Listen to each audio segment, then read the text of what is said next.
Сегодня, 24 января 2025 года, в 14 часов 15 минут, на 41-м километре автодороги Ижевск-Ува на территории Завьяловского района произошло дорожно-транспортное происшествие.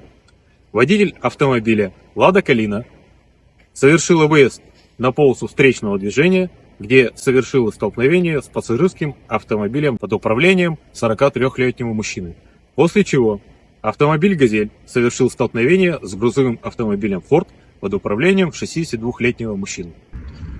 В результате дорожно-транспортного происшествия 7 человек доставлены в медицинские учреждения. На месте дорожно-транспортного происшествия работают оперативные службы. Так, голова сюда. Сюда. Нет, вы просто подняться тяжелее, мы вас на носилках поднимем, там повыше я вам сделаю, все. Голова точнее.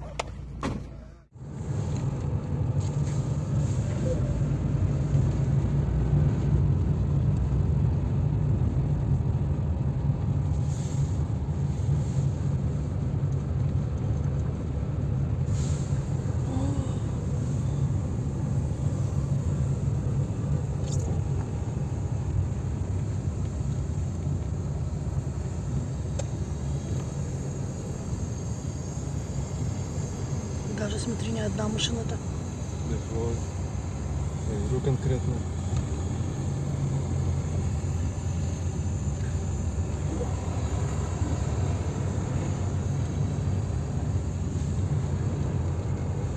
Ах, еди, твою мать!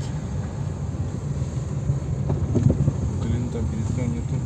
Тут-то смотри, что творится. Автобус ушел.